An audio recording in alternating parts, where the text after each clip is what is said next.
for those first days, you really like swaddled her and diapered her and held her. I really just fed her.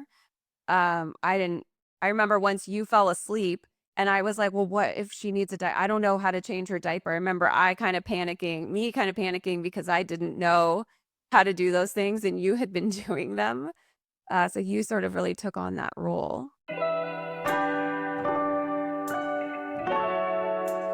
Welcome back to A Village in Progress. I'm your host, Alexis. This month, we're taking a moment to turn our attention to the fathers and father figures who have helped to shape our lives, those who are still with us and those we carry with us in our hearts. We'll be sharing conversations, stories, and reflections that honor the impact these relationships have on who we are, how we show up, and how we build our own villages today. So join me as we honor the fathers and father figures in our lives, because the strength of our village is shaped through love, lessons, and the connections we build and pass on together. Hey, it's Lex. Hope you're having a great day. Give me a call when you can. Bye. Welcome to another episode. Welcome, Lee, back to the podcast, and welcome to another special Father's Day edition of Village in Progress. For those of you who have stuck through all three, this is the third of the Father's Day episodes. I'm really excited to do this one because the last episode was very heavy for me, talking about my dad.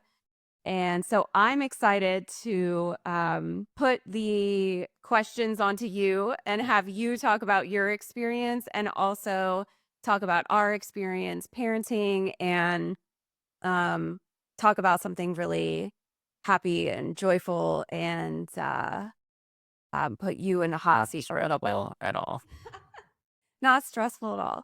But I'm excited to talk about that because I think obviously it's a huge part of our life right now, and building our family. So I'm excited.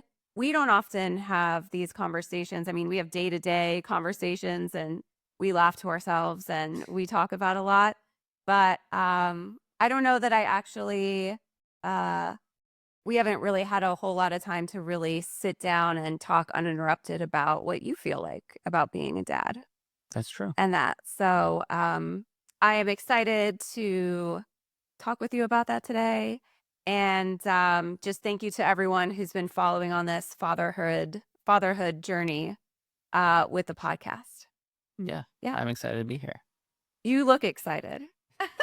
You look so excited. Your excited face is. You forgot to mention the beard. I did not get a new husband. I'm actually her husband still. Yes. And your beard is taken on a new life. I was joking. I think you need extra room between the microphone Oh, and your that's face. true. No, I definitely do. The beard has taken on a life of its own. It looks great. I like it. It's not related to the parenting. Yeah, it's not, has nothing to do with the parenting. So what I thought was we would sort of talk about like all the stages. So when we found out we were pregnant and throughout, so we'll kind of, that's sort of like the roadmap for today. And, you know, any lessons or any advice you could pass on. So that's sort of where we'll go today. Great. Okay. I know you're so excited. Again, thank you for being here. Not that you really had a choice, but Yeah. I thought, you know, Ian talked about, for anyone that hasn't listened to them, or, you know, you should go back and listen. So Ian talked about what it was like sort of in the community of dads and how dads really do need their own sort of dad village. There's a lot of mom groups, but I think more and more, you know, fathers, are wanting that support as well. So really talking about like that community. And then I obviously shared my experience with my dad and the lessons he taught me and going through grief of losing a parent. And so I think you and I are going to talk about what it's like parenting with your partner, what your experience was like, and then what it's like to be a girl dad. Great. Very special. Yeah. All right. So before becoming a parent, um, we were trying. So we decided we got married. And I think if anyone's listened to our episode from before, you know that Lee and I, on our first date, talked about whether or not we would want kids and what that timeline would have to be. And I said, I'm not getting any younger. And if you want to have kids, we'd have to do it pretty soon. Kind of. You said within 2 years, I want to get married. We're going to have kids. I'd like 2. Is what you said. We were Is that what I said? We were sitting at a table at Nobu in Caesar's Palace, and that is what you said. Yeah. Oh, I had a lot of lychee martinis by that point, I'm pretty sure. And I did mention it also on our first date. We talked briefly a little bit about it. Yeah. Yeah, but I must have really gone in on our first little trip together. Yeah. It's the lychee martinis. I know. Shout out to Nobu and their lychee martinis. So anyway, we were married and we had decided that we were going to start trying. And so then I found out I was pregnant. And the day I found out, it was New Year's Eve. Yep. And we were having a few friends over, well, one couple friend. And I guess that maybe I had bought like cheap champagne or I had done something and you were like, we need other drinks, or maybe I was like, we need more champagne. So I had literally sent Lee to the store to buy like a lot more alcohol. Yeah, I remember walking in with 2 giant bags of champagne. Yeah. And in between then, I had been like my period was late and I had been I'd been talking to my friend on the phone and I was like, I have this old pregnancy test. And she's like, well, you should just take it. And so I did while he was gone at the store. And then it came back and it said I was pregnant. And I was like shocked. I was really shocked. So I think like from my memory, you walked in the door and I just told you. Yeah. Yeah. Not even hi. Just I'm pregnant. I was like, I'm pregnant. No like reveal, no big like mystery. I just like blurted it out. Yep. And then Lee immediately was like, we need more tests, and ran right back out to the store and bought like 20 more pregnancy tests. I was like, what are you talking about? I didn't know you had a pregnancy test hidden in like the bathroom or like how long it had been in there. It was an old one, right? An old one, yeah. It was old. And so I just wanted to be sure. Yeah, I put the champagne down and I went right back to the same store and grabbed like 3 different pregnancy tests. Yeah. And then came home and, we were pregnant. Yep. And I think we had been preparing for it, but it happened. People told me it would take up to a year. That's what everyone told me. Just been trying for like 3 weeks. We were very fortunate. I don't want to make light of, I know that there's a lot of people who struggle with that, and we got pregnant right away. We had thought that it was going to take us a year because I was a little older. That's what everybody told me. And so that's what we had prepared ourselves for. So we thought we might as well start while we had these other things going on in the background. I wouldn't change a thing. We were incredibly fortunate, but literally like the second time when we tried, we got pregnant. It happened very quickly. Right. I thought I had a little bit more time to prepare. Yeah. So I was a little extra nervous. So when it finally like hit you, or as like the time between finding out and confirming that I was, like, do you remember how you were feeling? Do you remember feeling like... Yeah, I was, well, right when I walked in the door, I was like, are you sure? So I wanted to check. But as soon as we knew it was there, I was equal amounts of nervous and excited. I was nervous because I had no idea what to expect, and I thought I had a little bit more time to research. What research? Lee's a researcher. Yeah, to research. But I was very excited. We had talked about everything and knew that we wanted kids at the time. We thought we wanted kids. So plural. So I was excited, but very nervous. Do you remember, or do you have any?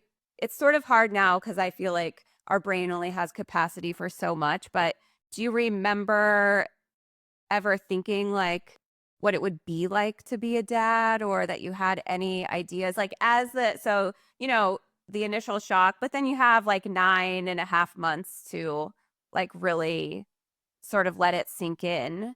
Do you remember thinking like what it would be like to be a dad? Or have any, because I think people are like, yeah, I'd like kids someday. Do you, like, what did you think being a dad would be like? Well, throughout my life, I knew I had thought that I wanted two kids, and I have a brother. I think maybe was being raised up in a two kid household. But I didn't really think about what it would be like actually being a dad, like the work, the everything that goes into it. Um, and then even when I knew you were pregnant, or we were pregnant, I don't know why our kids were Say pregnant. we. You keep saying we. I know, She was 'cause I feel pregnant. like that's how people say like the collective we, but it was really my mind. Yeah. But, Um, but together as a partnership, we were a pregnant. partnership. We were pregnant. I was not pregnant. Throughout that time, I was more in research mode. I think I read like 10 or 11 parenting books. We signed up, was it like a 3 or 6 month birthing class and a doula? It was a 3-month class. 3 months. It was a lot of class. And so I was more focused on preparing for the birth and like the immediate, we're going to have a child here. How do we take care of this? In the best way possible. So I actually didn't think, what is it going to be like being a dad? It's more, what do I need to do? Like triage, like what do we need to do right here? Yeah. Yeah. Well, we did do a lot of research. We decided early on. I don't remember how we came to the decision of having a doula, but we decided to get a doula. She was a midwife also, so she could do a little bit more than other doulas as far as check things. And she taught a class with another midwife doula that was like 3 hours every Sunday for like 3 months or something like that, or 6 weeks. I think it was 6 weeks. Okay. Something. It was a lot. But it was all focused on, at the time I wanted like a natural birth. Then I saw these women on a video like squatting their babies out in the jungle of Brazil. So then for like the rest of my pregnancy, I would squat every day. I would just hang out in a low squat because I thought, I'm just going to squat my baby out naturally. Yeah. So yeah, I think a lot of the birthing class was Lee, how to support me during the endless hours of child labor and what to do with the baby, like how to squeeze your hips to open them up. Yeah, I think in all fairness, like a lot of your dad prep was how to support me and what to do for me, and then also like how to like what immediately needs to be done with the baby. Yeah. Yeah. As it got closer, so I ended up having a C-section because she was breech and never turned, and we decided like not to do that. So then our doula just came after, which was actually a blessing in disguise because that turned out to be incredibly helpful. But as it was getting closer and we realized you weren't going to be supporting my hips and breathing with me to support me in that. I was physically training to be able to hold her hips open. Like, I know you were. Were you nervous as it got closer or were you still thinking like, I just need to know like what her poop's going to look like for the first 5 days of her life and like what to do? Yeah, no, I felt pretty confident going in that I knew what to expect. Yeah. I will go back to that, but first, I skipped a little step. So we did find out the sex of our baby as early as we could. When you found out that it was a girl, did you have any initial thoughts? When you found out she was a girl. She was a girl. Yeah, I was a little bit relieved, actually. I was a little nervous about having a son just because I think it was because I grew up with a brother, like two boys. And I know it seemed more challenging than it would be for a girl for me to raise. In what way? Yeah. Really the emotional way. I think it's much easier for me to be a bit more vulnerable with Lucy and like talk about emotions than I think it would have been if we had had a boy. I think I would have had to work a lot harder at it. But I know it's something that's very important, emotional intelligence and understanding how you're feeling and why you're feeling. But so I was actually a little bit relieved that we were having a girl. That's interesting. We won't have to dive into that, but that's probably a little bit because of how you were raised and the emotional connection you might have had, like with your dad and your brother. Okay, so you were relieved. I had thought that we were having a boy. So I was preparing myself to be a boy mom, and I was a little nervous because I thought I'm not very rugged. And I don't know if I can deal. You had always told me these stories about you and your brother Oh yeah, jumping off roofs and like things, and I thought I can't deal with that. I'm not going to jump off a roof. Like, what if I have And so I was shocked when our doctor told us that it was a girl, because I had been mentally preparing myself for a boy. But then I thought, oh, a girl. Okay. Like, I know at least I have some experience with that. Like, I could do that. So I felt a little better. So we both felt a little relief. Yeah, it worked out. So then going back to the days before, you were totally prepared. Do you want to let the listeners know what your plan for paternity leave was? So Lee, first of all, tell everybody what you thought you were going to take off, how long you thought you were going to take paternity leave, and what you thought you were going to do at that time. Yeah, I thought I was going to get a full month off, and I was going to perfect my sauce making. Sauce making. You want to elaborate on that? No, because it did not come to fruition, and so during COVID, Lee got really into watching master classes on cocktails and really made us some delicious cocktails. I had master class, so he was watching the master classes on cocktails and all these things during COVID. So I think you thought, this is going to be the opportunity. I'm going to be home. I'm going to bring Alexis food. I think you thought you were just going to be feeding me. Yeah. And like, I would be feeding the baby. You'd be you'd be doing that too. Like, we had a plan for that. Yep. But that you would be like having all this time to cook because the baby and I would be sleeping or something. Recovering, sleeping. I don't know. Yeah. Yeah.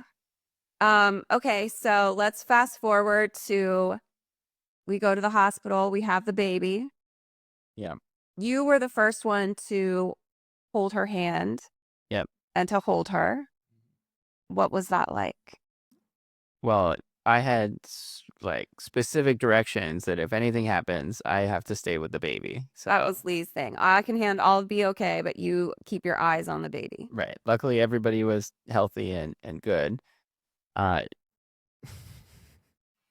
just remember seeing her. She's like I thought it was a tiny baby, but later I learned she was quite a chunky baby. But she was a little chunkster. It was a tiny little baby girl in this bed. And I remember asking the nurse, can I touch her? I didn't want to break her or anything. Well, they're doing all this stuff to her, right? Yeah, they were done. She was there, and nobody was telling me like what I could do or not do. So I had to ask. And yeah, I grabbed her hand, and it was quite an experience. We have the sweetest little video of you saying, "Hi, Lucy," and like reaching your little finger and her wrapping her little fingers around your finger. Yeah. I didn't know there was a video of that.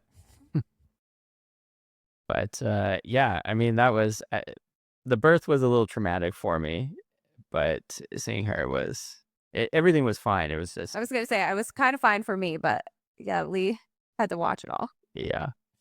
But no, she was healthy, and once I knew she was healthy and not as fragile, and I think it was fine. Yeah. And you were actually the one, when we got back to the hospital room and everything, like for those first days, you really like swaddled her and diapered her and held her. I really just fed her. I I remember once you fell asleep and I was like, well, what if she needs a diaper? I don't know how to change her diaper. I remember me kind of panicking because I didn't know how to do those things and you had been doing them. So you sort of really took on that role. Yeah, I mean that was when I'm like, I'm a dad now. I got these. I think I changed like 30 diapers. I slept for like 1 hour were we there 2 or 3 days? 2 days. 2 days. Yeah, we wanted to get out of there. I slept for like 1 hour, changed a bunch of diapers, and mastered swaddling. You did a really good job. And the first night, I was trying to be so careful with her because I didn't want to hurt her. And the nurses eventually told me, like, look, she is a sturdy baby. You're okay. You can get in there. Well, like, because you have to burp them and do all this stuff. And the nurse was like, no, you really gotta get in there. And I was like, okay. Yeah. Do you remember feeling a like connection to her right away? Yeah. I had done a lot of reading and that kind of stuff, and I knew sometimes you don't actually feel that connection right away, which is okay and it can grow. But I felt it right away, especially felt like I was very protective of her those first 2 nights. You also mentioned to me that she smelled really good to you. I couldn't Yeah, smell it. I don't know what that was. Yeah, she just smelled really good. It's hard to explain. New baby smell. People talk about it. It's a thing. I don't know. I didn't notice a smell right away. But Lee would always say, she smells like, so you would say that a lot to me. I remember. Like It went away after what, like 2 weeks, I think. Yeah. But And then in those initial days when we came home, like, do you remember, because I know like our hormones are both changing when we do that. Do you remember like emotionally feeling, do you remember how you were feeling emotionally? Or a lot of it, Catching you by surprise? yeah, a lot of it's sort of faded, not as much as, The birth that stayed with you. yeah, a lot of it's faded. I think I was pretty well prepared for what to expect and all the different possibilities, so I don't think I was surprised by anything that I was feeling, but Because the doula had walked us through, this is what happens to your body, basically. yeah, like even men's hormones levels change and all that kind of stuff, so I knew I would be feeling different. Plus, you're so tired, you're up all the time, like, you feel all over the place, but Yeah. I wasn't surprised by anything. I think we had a pretty solid plan of how we were gonna tackle those first couple of months, really. We did. We had a really solid plan, and I've tried to share that plan with people, but nobody is interested in that plan. Wants to do it. Yeah. But it worked out super well for us, and I think it worked out well for her. She had a really solid routine, and we had a routine. We shared a lot of the responsibilities. Which is why you didn't get to make any sauce. Which is why I didn't get to make any sauce. That's the one downfall. Yeah. But no, I felt a lot of emotions, but they were all things that I knew to expect. And I think knowing where these feelings were coming from and what they were really helped kind of get through that. Do you remember what the emotions were? A lot of exhaustion, not so much frustration, a little like just feeling very protective, which can be exhausting, and making sure, like, constantly checking and making sure everybody's okay. Did you feel that way towards me or just towards her? No, towards you and her, because you were still recovering from the C-section, especially the first couple of nights. But um, in the hospital, we didn't talk about it. But I mean, you had like blood spurting. I know. I had an IV. They had trouble getting my IV in, and so I had to have one in my arm instead of my hand. And when I was feeding her this arm, I was laying in bed basically like this way, and I was holding her. And the reason they don't put anything in your arm is because they don't want like anybody kicking it out or like anything. And so in the middle of the night, this came off. And so I'm holding her like this, feeding her, and my arm is just like splatting like a horror story, like a horror movie. Yeah. my 1 hour of sleep, I woke up and there's blood spurting everywhere and it's all over the floor and the baby is right there. And I was like, well, somebody get it. I don't know. Like, what do you want me to do about it? It's like such a typical mom thing. Like, I'm literally gushing blood everywhere, like all over the room, holding the baby. And I'm like, well, somebody's got to come take care of this. And so they did, and they got it all taken care of. Right.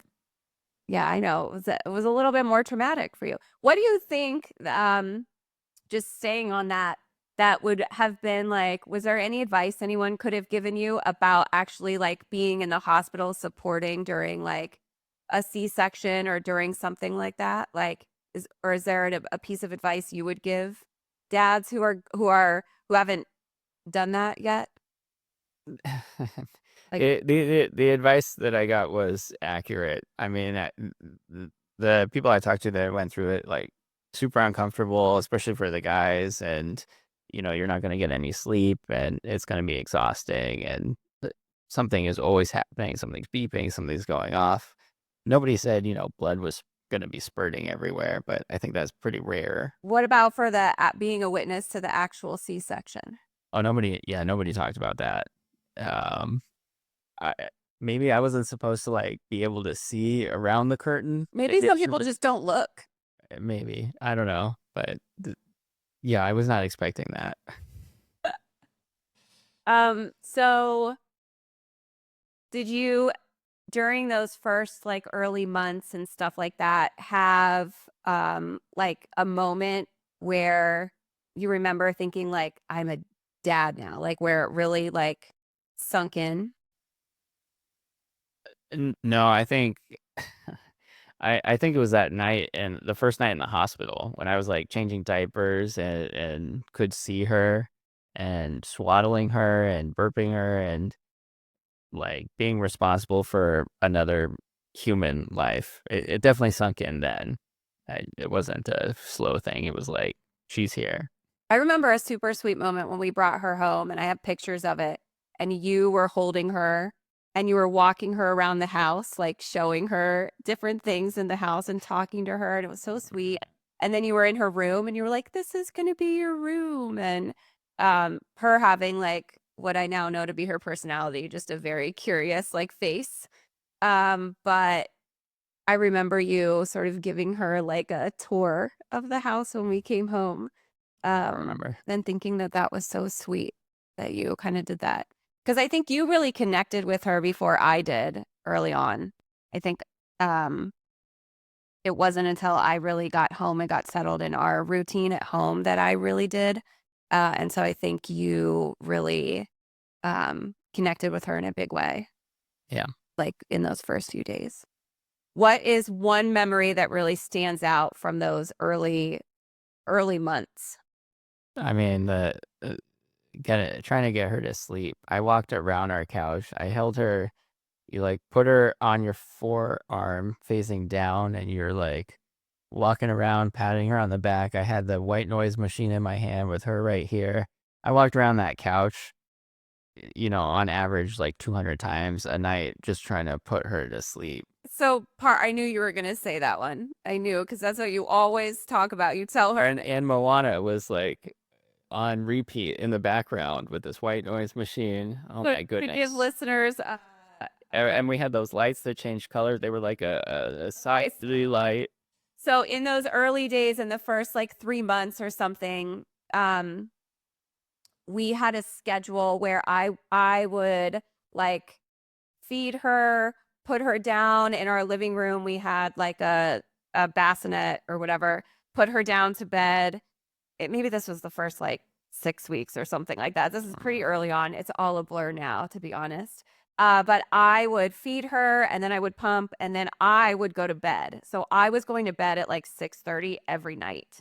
And then Lee would take that like 6:30 to 9 or whatever, the 3-hour sleep window. And then he would feed her with a bottle. And then he was responsible for getting her back to sleep at like the 9:30 mark. And then he'd bring her back to our room. And our living room had these hue lights in it. So you could make it all a different ambiance. Like you could change them into all these different colors. And we had the sound, this little like portable sound machine that was awesome.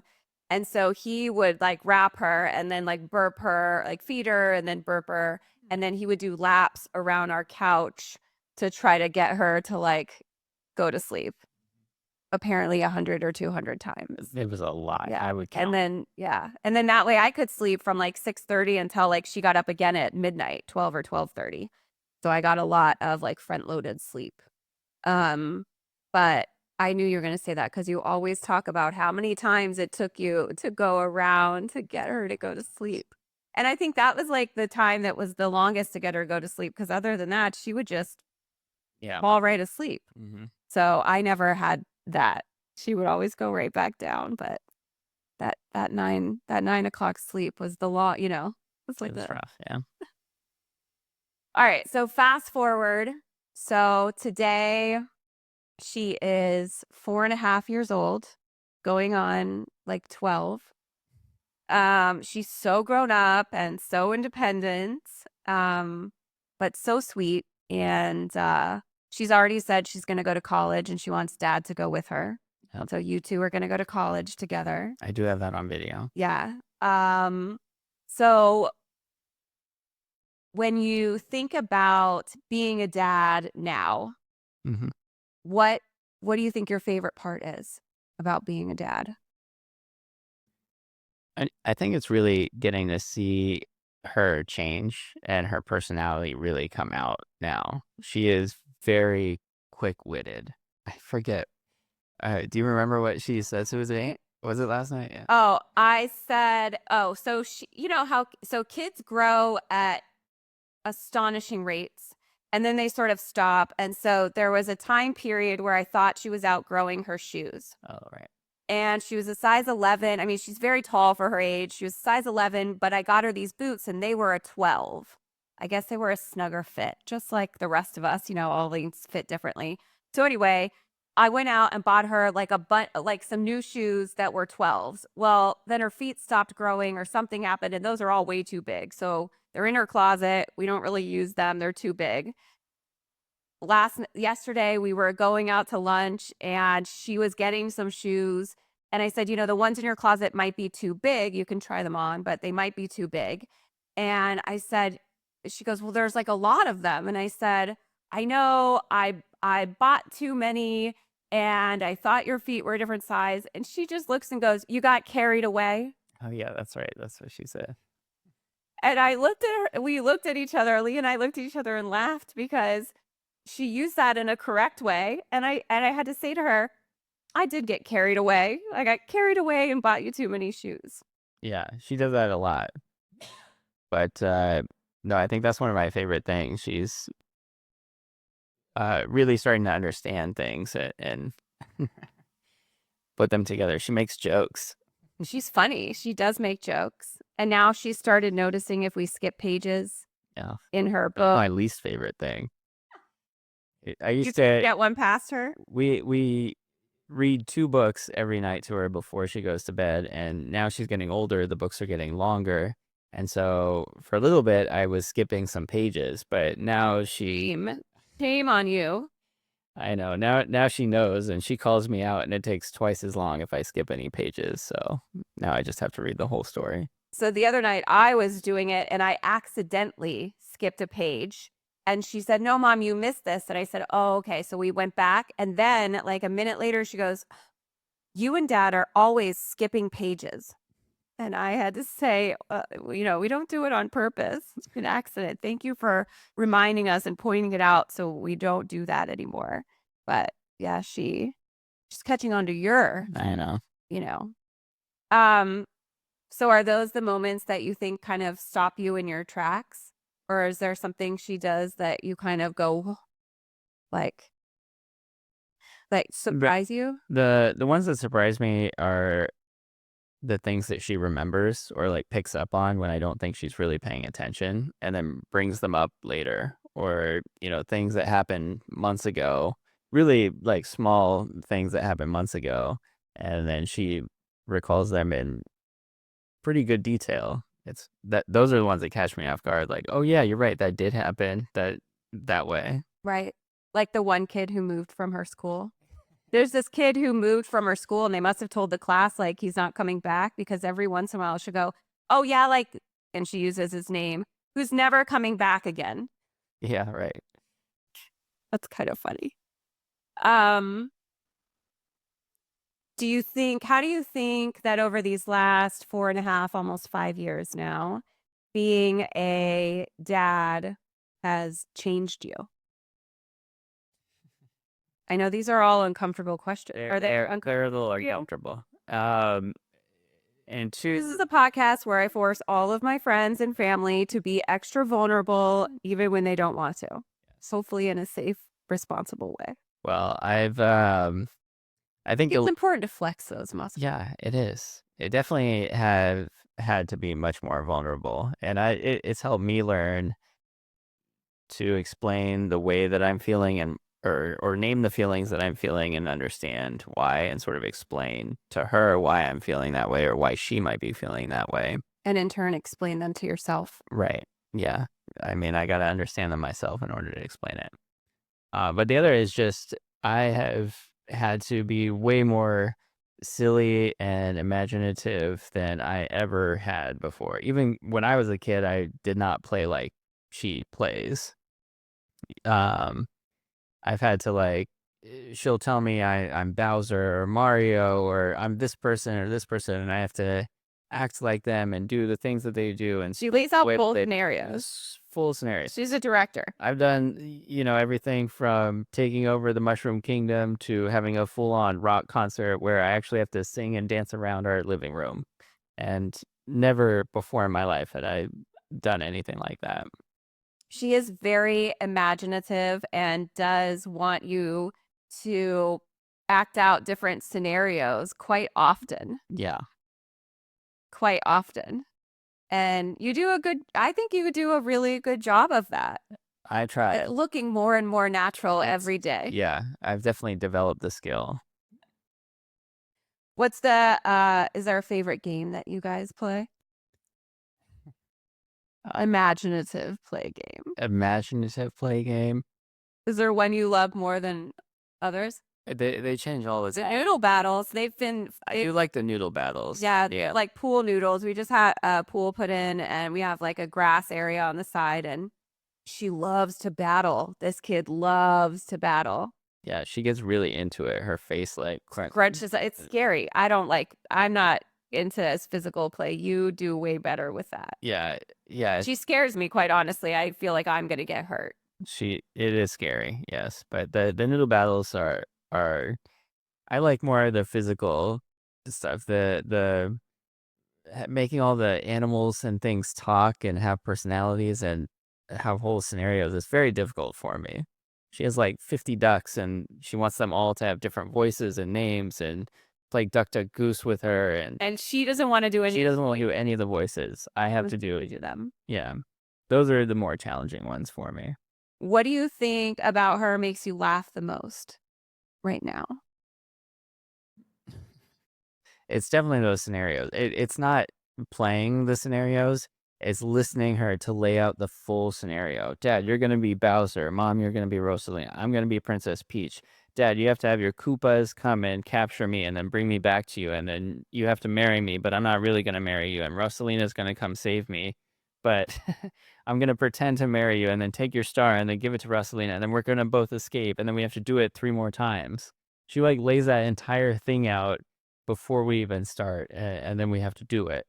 And then if you don't remember what she just said, she goes, oh, and then she'll have to do it all again. And then at the end, she does say, and then we're going to do that over and over and over again. Yeah. And giving you very specific lines that you have to speak all before any of it starts.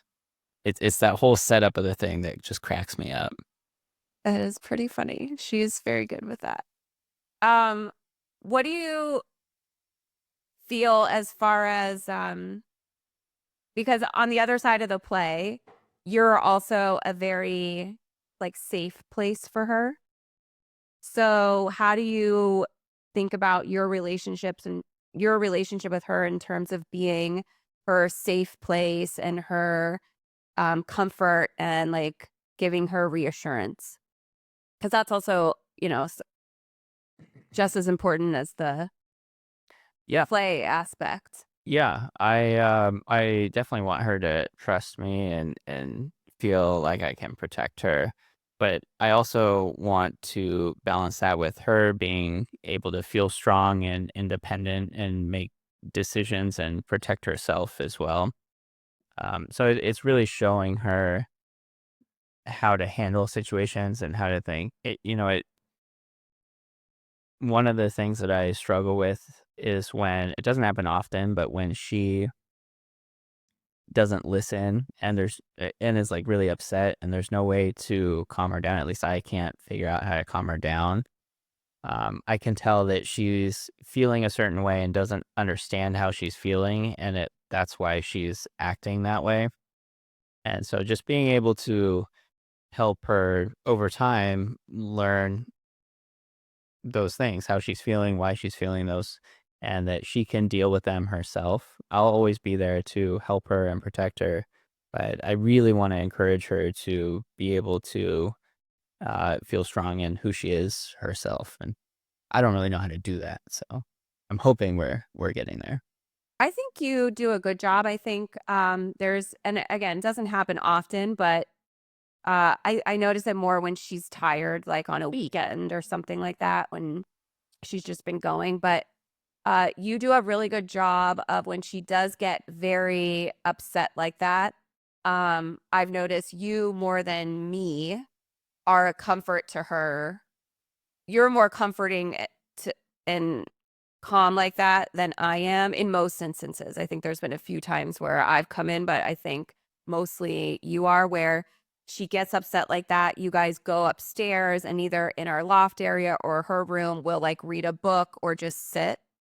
And, I think in those moments, that's really all you can do because you can't fix it for her.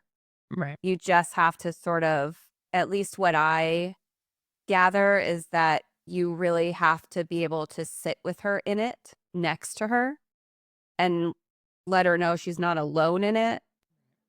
And you're there if she wants to talk to you. But you can't say, like, it's not a big deal or you'll be fine. Those things I feel like Right. don't, the things that were probably said to us when we were little just don't resonate the same way and don't work, I think, in those ways. But I think you do a really good job of just being calm next to her and trying to offer her other ways to sort of just breathe and, Well, thank you. I try. yeah. I mean, I think we all, I learn in those moments kind of, I have to regulate myself also.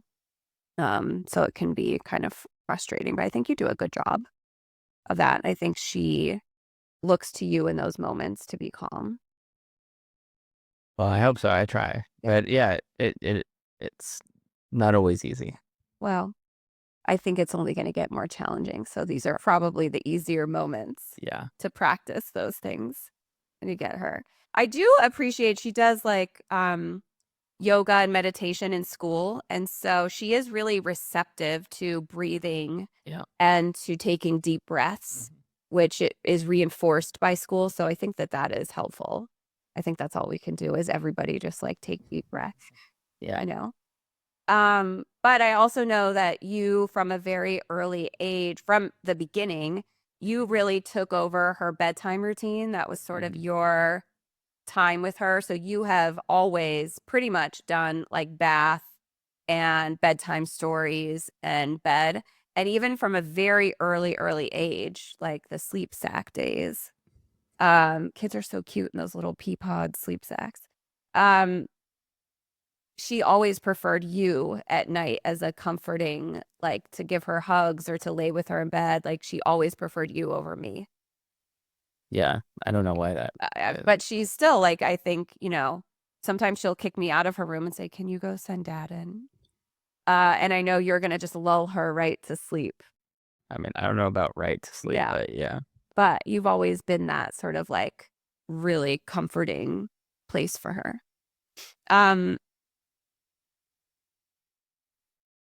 What do you think is something really small that she does that really like touches you, like really warms your heart?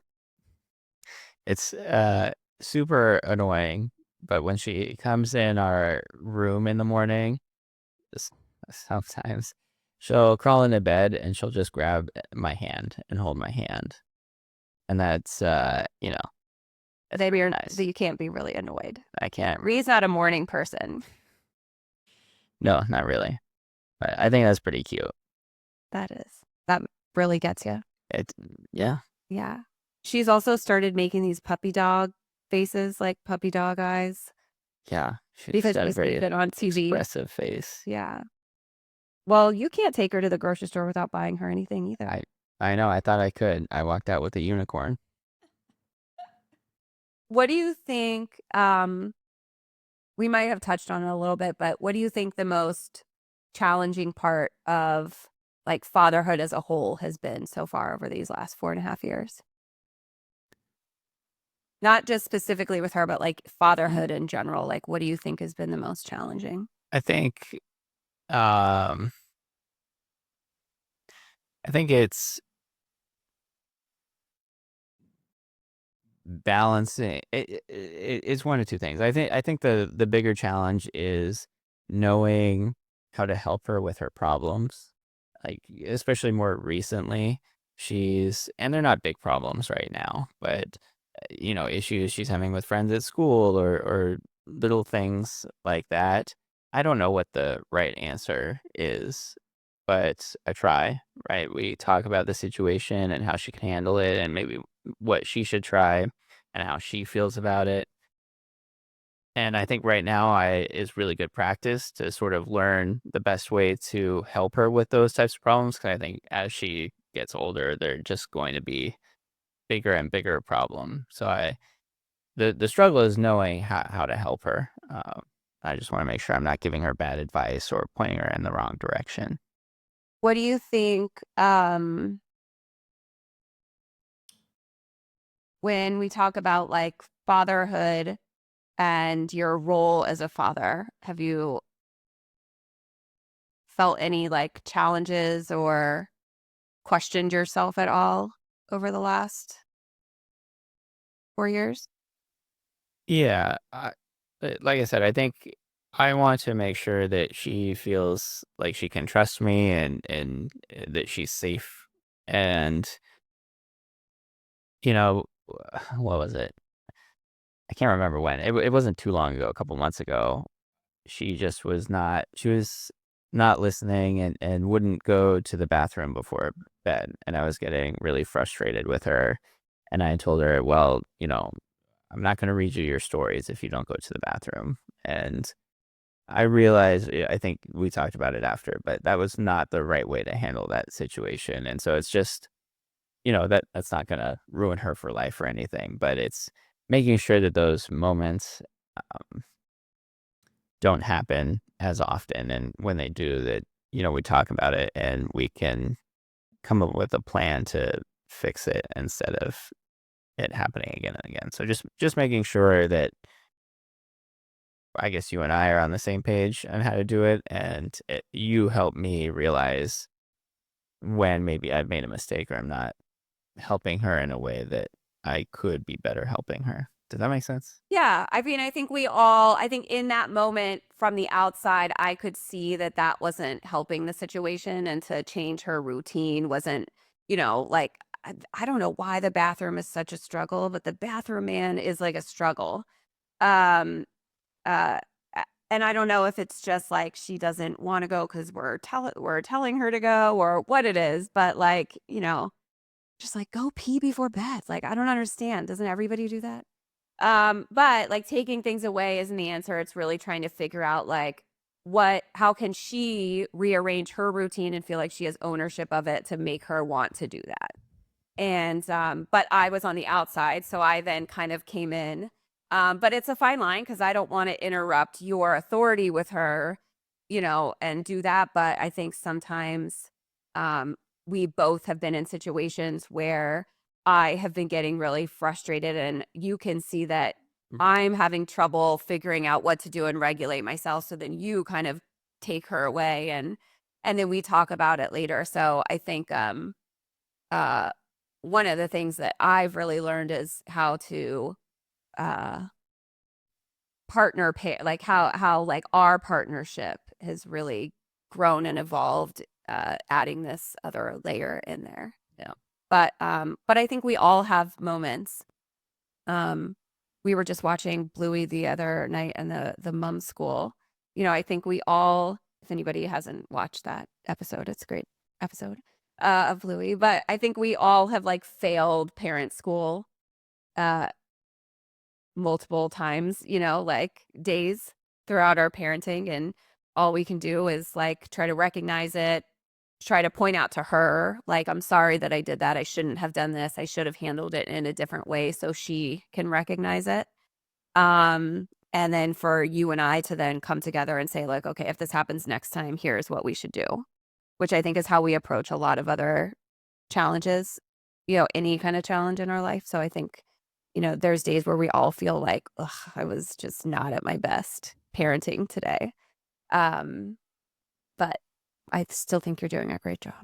Well, thank you. You're welcome. When we talk about parenting as a team, what do you think about how we have worked together? Like, what do you think I think we're doing a great job working together to do this the best that you could. What do you think has helped in that? Or I think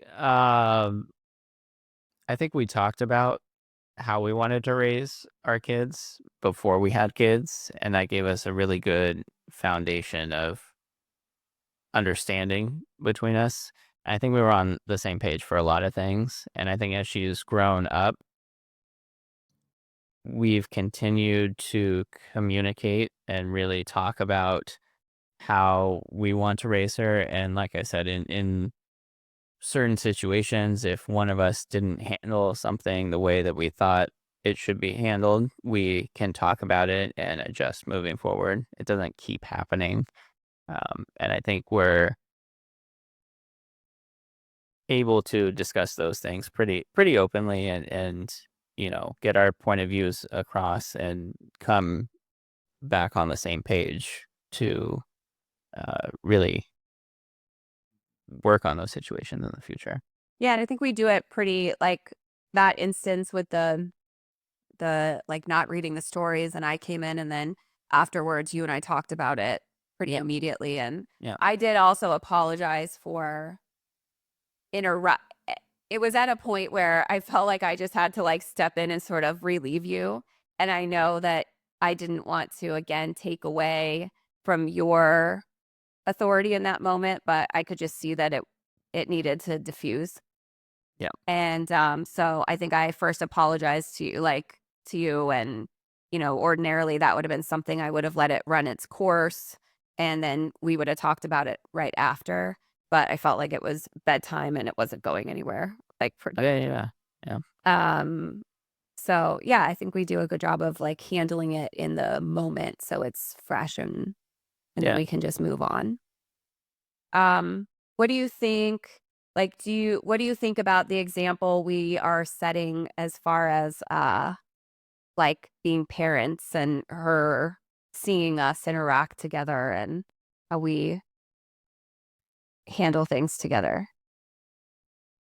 I think, or the example we're setting for her. Yeah, she watches us. I'm happy with the example that we're setting for her. I want her to have a relationship like ours. I think, what's a good way to put it? Like, it's not a 50-50 relationship. It's not split down the middle. Sometimes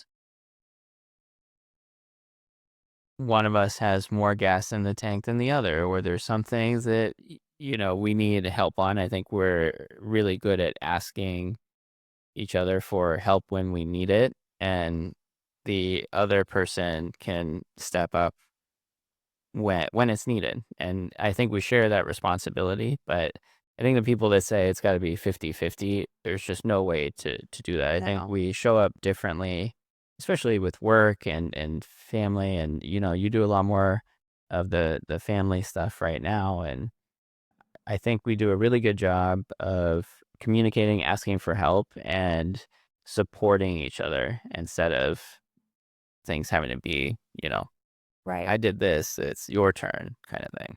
We do some of that, but no, I think we do a really good job of supporting each other where we are at.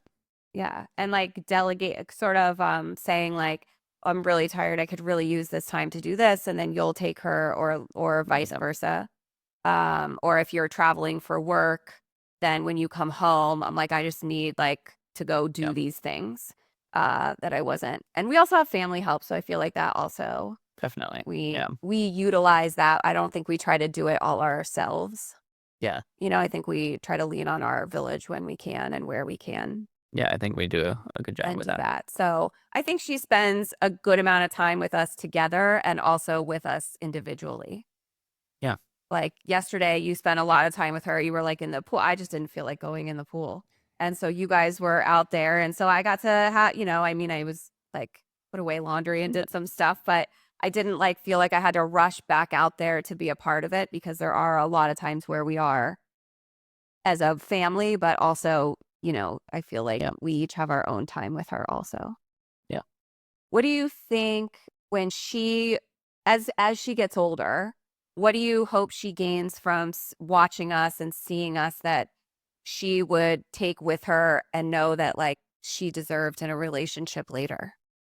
Like, what do you hope for her in that way? Yeah. Yeah. The one thing, I'm not really sure how to get this to her, but is to let her I want her to understand that uh being in a relationship means or not always, but um that you're better together than you are apart. Like you get um the support you get from a strong partner makes you better than you are by yourself. You're still, a complete person by yourself, but It's like next level, yeah, it's like like leveling up. yeah, yeah. And I hadn't experienced that until I met you. So you want her to know that being in a relationship shouldn't take away, like, if you're solid by yourself, being in a relationship should only improve that, not take away from that. Is that what you're saying? Yeah, I want her to know that that exists in the world. That it's possible to be part of a relationship, a romantic relationship and partnership that is positive? No, that's yeah, yeah, that's positive. That you can feel whole by yourself, but being with somebody that is a truly supportive partner can make you better and pushes you to be better and help support you to be better. Okay. I'm just saying, like, I didn't know that existed. So you were just like in a relationship where you weren't, you all any improvement was solely on your own. Like, I'm just trying to feel like how would we because I believe that like when it came to you and I was definitely whole and complete on my own. I had been in a bad relationship where I it probably hindered me from growing as much because I was always like putting so much energy into keeping that like stable, like managing that chaos. So I didn't have the freeness, like the capacity to then pour back into me, but I still was growing on my own, but that was sucking a lot of energy from me. And when that was free, I had a lot more energy and brain capacity and confidence to pour back into myself and to other things I was doing. And when I met you, I didn't have to. It was like all of that was so effortless. I could continue to build and to do all that and put into that and continue to grow and then also learn from you. So it added to that where I wasn't having to spend any extra energy like managing something over here. It was all going into like an upward momentum. Yeah, that's what I'm talking about.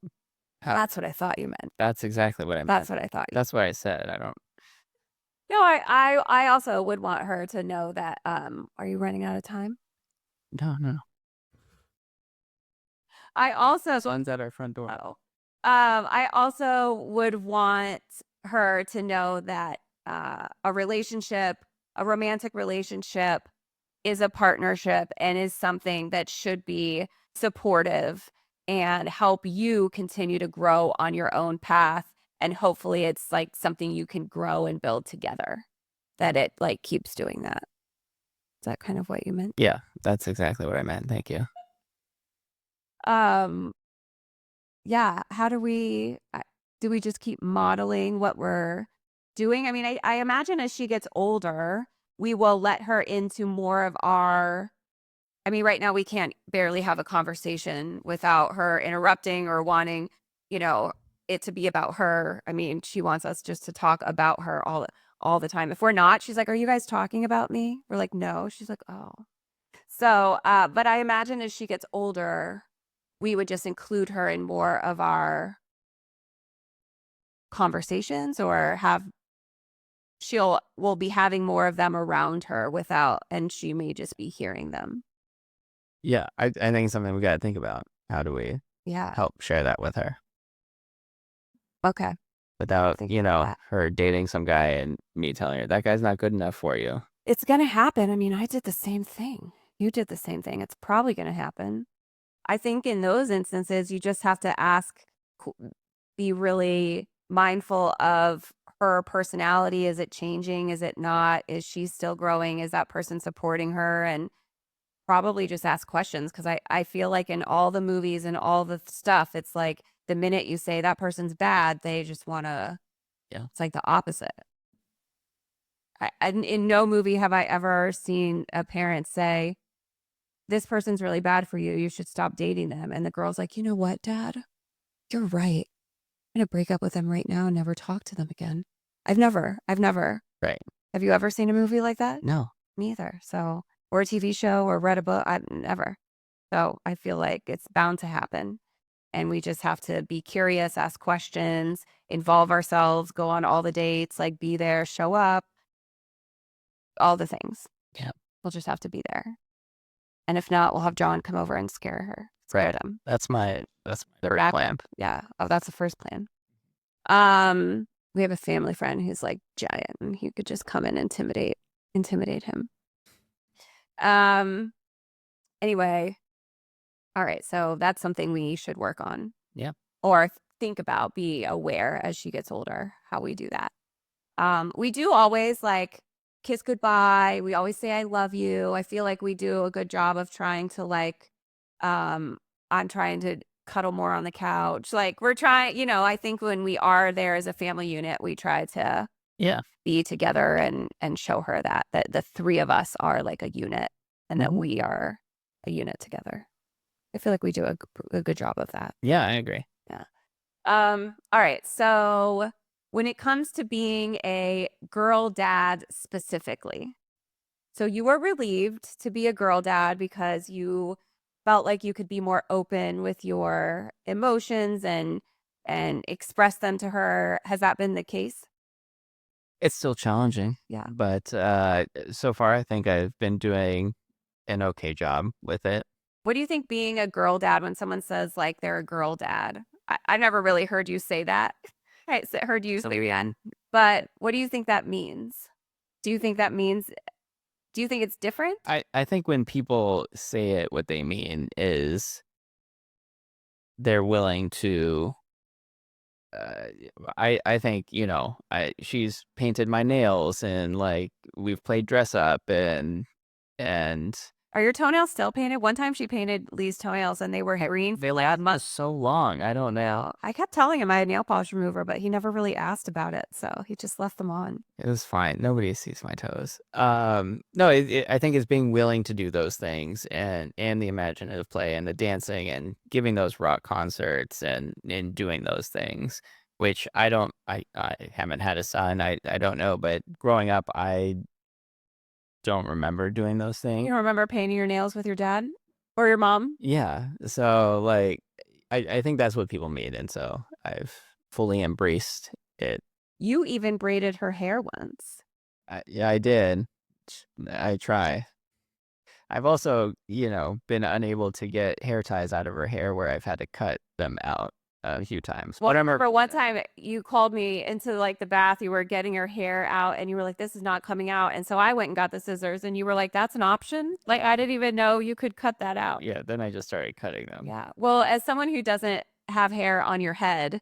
Yes. her hair has been a challenge for you. I remember I had to explain like how shampoo and conditioner worked. That's true. Yes. Yeah.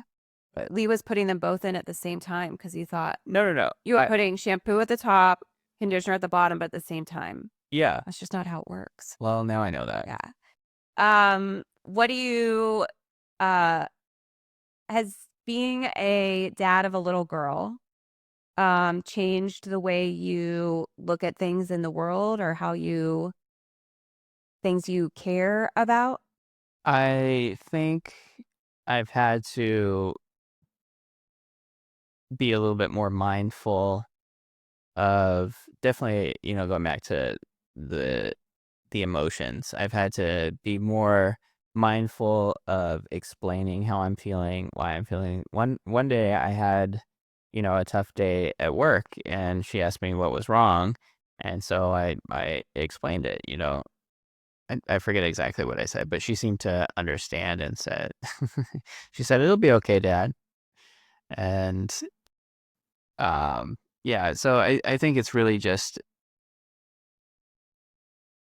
it's changed how I have to think about my emotions and represent those to her and watching.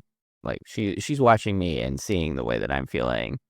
Even if I'm trying to hide it, she notices. And so I need to be prepared to explain those kind of situations. Do you think you worry about her going out in the world more than you would if you had a son? Do you think that that's any different? I know it's hard to know. I think that's going to come later. Like right now, she's pretty she's protected in a protected and has family and all that kind of stuff. I think it's going to be very different when she starts going off on her own. I haven't given that much thought. I panic about it every day. I know. I'm pre-panicking. Yeah. I'm trying to, push that off as long as possible. Not as long as possible, but a little bit longer. I mean, we've already said no sleepovers, none of that kind of stuff. Yeah. Unless it's at grandma's. Yeah. What do you hope as your relationship with her like develops? What do you hope she learns from you about love and about like father figures? Like, what do you hope she takes from your relationship as she's growing up? Well, I hope that she can, I think she trusts me now. I hope she can continue to trust me and see me as a safe place for her, and that I would be understanding and she can talk to me about things that she needs help with. And I hope that doesn't change. What do you think is what are some things that you and her do that are like your bonding things right now? I like that we play games together. She just started playing Mario Party, Super Mario Party, whatever that's called. Video games. Video games. Yeah. And I think that's very fun seeing her, and she beat me for the first time, and when I was like actually trying, and that's a weird feeling. But I know there's gonna be a lot more of that. But also, I'm gonna surpass you in video games one. Oh, yeah, for sure. But also, she likes to be outside, and I think she has a pretty good balance of TV and activities and all the different things that she wants to do. And I really like, she'll come out to the garden with me. It's been a bit more of a struggle lately, but usually she likes to come out and do the gardening with me. We plant seeds, and just being out there in the pool, swimming in the pool, doing all that kind of stuff. It's really nice to see her just enjoying being outside and hanging out with us. Yeah. But I think you guys do share a special bond with the video games because I'm not really as into it. And actually, since we've been playing Mario Party as a family, you haven't played many like your Minecraft and that. But it was funny for a while because you and her were speaking a language that I just did not understand, and she would explain it all to me. But I feel like that I can be a part of it now a little bit, but you guys still approach it from a different way than I do. Yeah. But the gardening is something that I think We've been doing that. you've been doing that since she was really little. Very little. You've always had a garden and planting and stuff. And so I think keeping that up, like she could have her own little like patch of it, or maybe when we get the herb garden going, like those are a little hardier. She like will have a good time with that. When we think about her as she gets older, and I think as a family we have certain values that we want to uphold. What do you hope she gains for herself, like when she looks back on her as she's growing up? It's kind of hard now, I guess, because she's still only 4.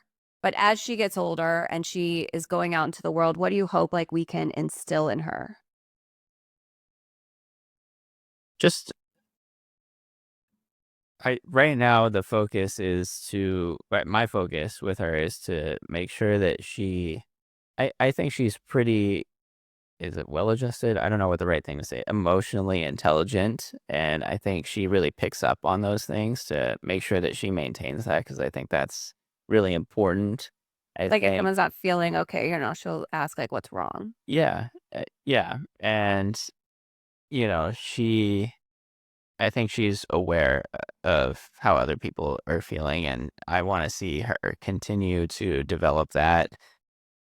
And she's very inquisitive, and those are the 2 things I'm trying to help foster right now. Make sure that she remains emotionally intelligent and is understanding that, and inquisitive. And like since she was really young, when she asks a question, I'll explain the real answer to her. She'd ask me about the moon and the phases and all these different things. And I don't know if she fully understands, but I think over time explaining the real reason why things are the way they are, I think she'll appreciate.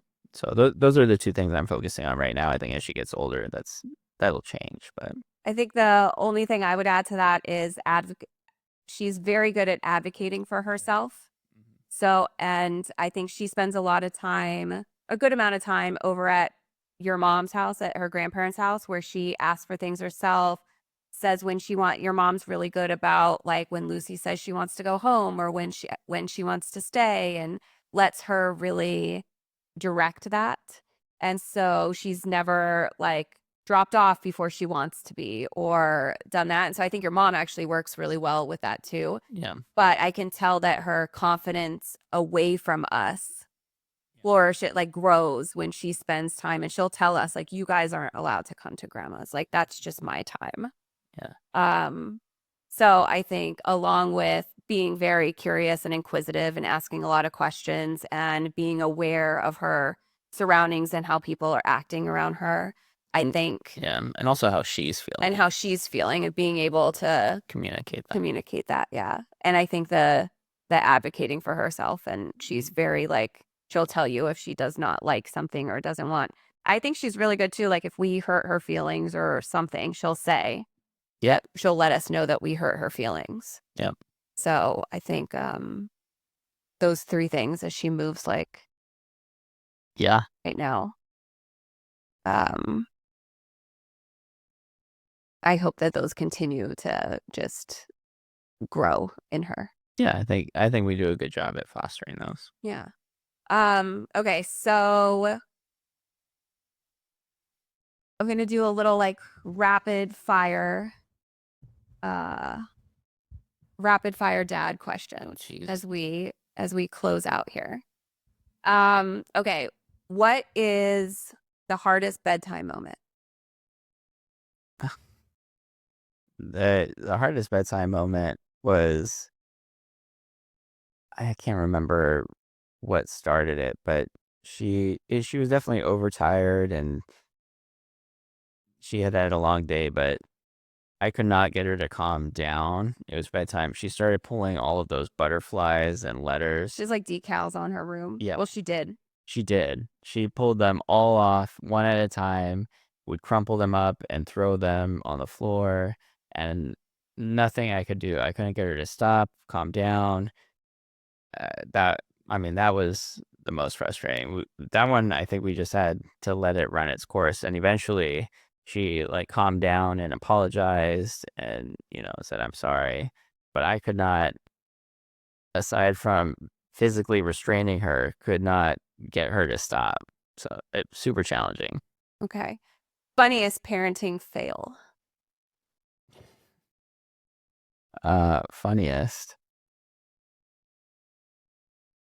Funniest parenting fail. The grass wheeze. I I mean, yeah, when we're outside in the backyard, sometimes she's having too much fun, and then all of a sudden she'll get this look on her face and be like, I have to go to the bathroom, and she'll, what does she say? I have to do a grass We weave. have to do a grass wee. She runs over to the grass and just pulls her swimsuit to the side and just pees on the grass. So really trying to work on that I one. think she also likes to do that. Yeah, I know. She thinks it's funny. I know. She'll tell us, actually, I could go inside, but I probably won't make it to the toilet. That's what she says, like a threat. We're like, okay, fine. Just go outside. You're all wet anyway. Just go outside. Your favorite thing she does right now? I think it's definitely the full on scenario planning, like telling us exactly who we're going to be, what we're going to say, what we're going to do, and then expect us to follow exactly that. Execute it And now. we'll execute it. Yeah. Most underrated parenting skill. I mean, I don't know if it's underrated, but patience and like it's really just patience. I think mine is wiping a tush. Well, that is a skill I didn't even know you needed really to know how to do. Yeah, Or gross. putting socks on kids, putting boots on kids, putting socks on kids. I don't know, getting them dressed. Song that reminds you of her.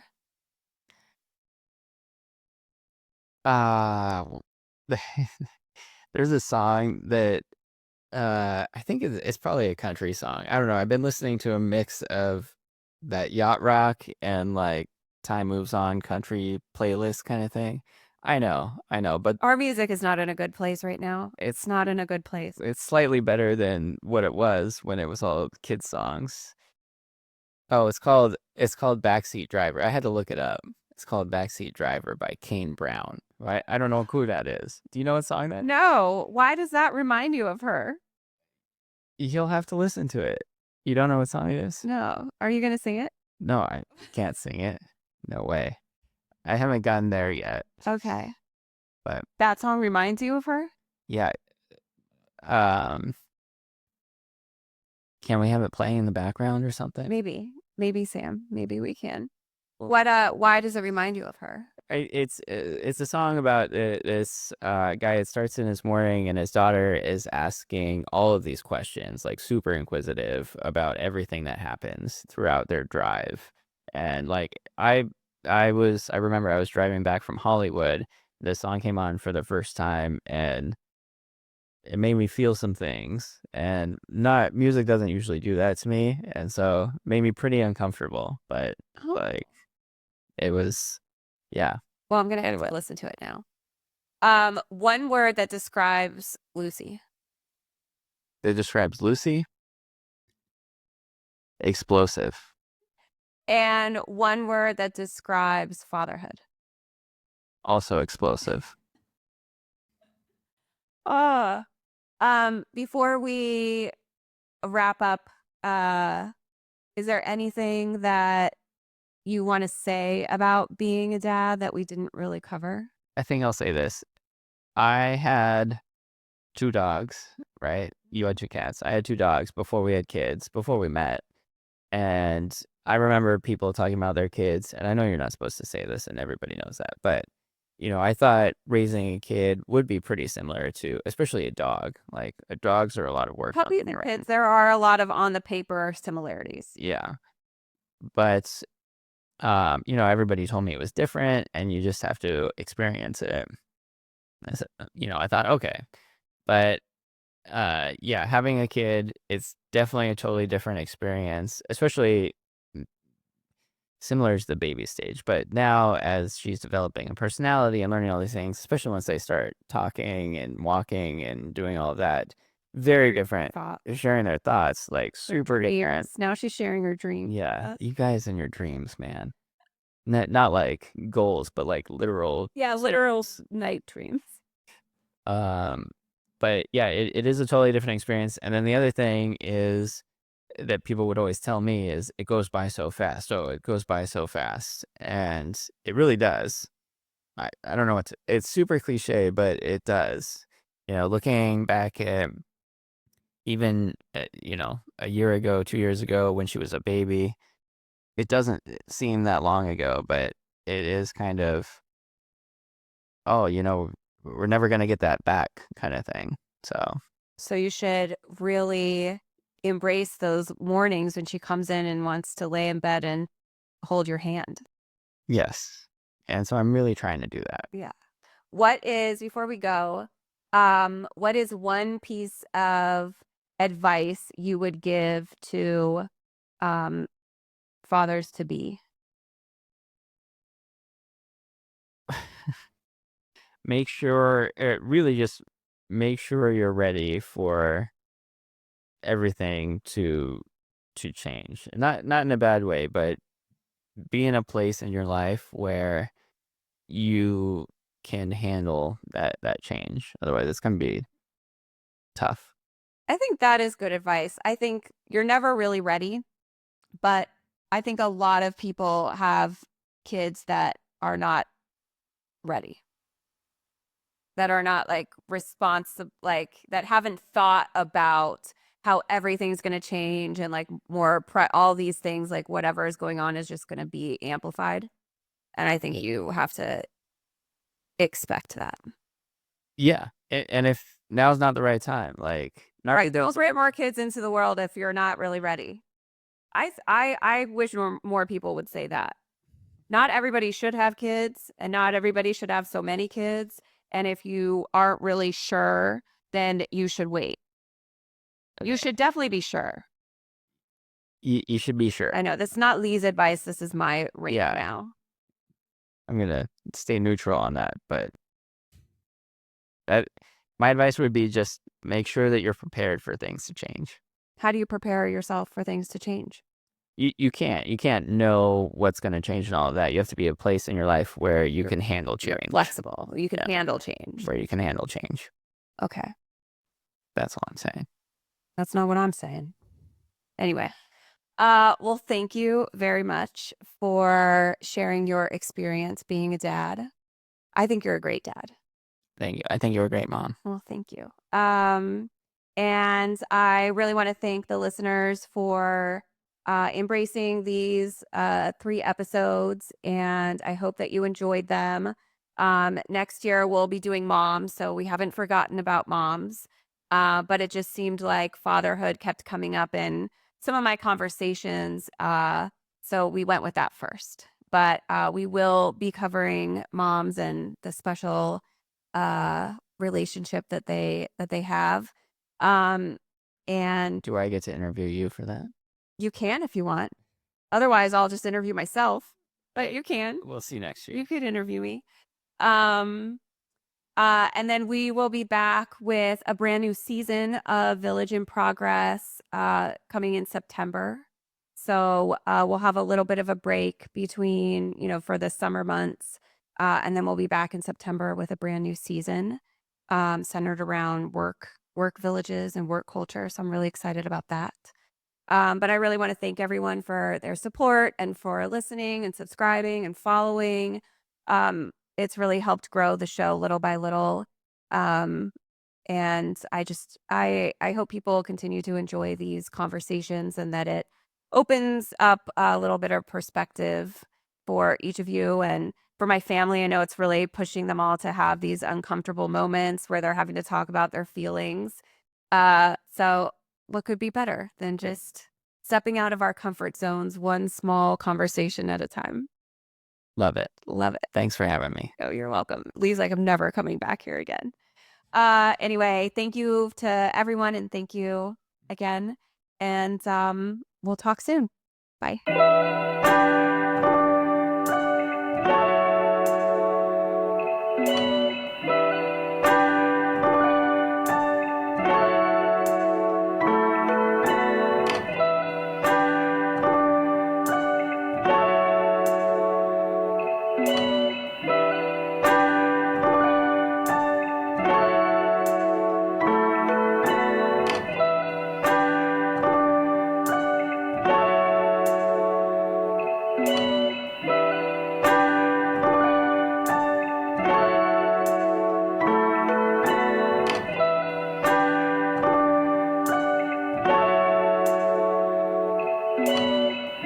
Thank you so much for being a part of our village and for taking the time to reflect on the father figures that have shaped your own story.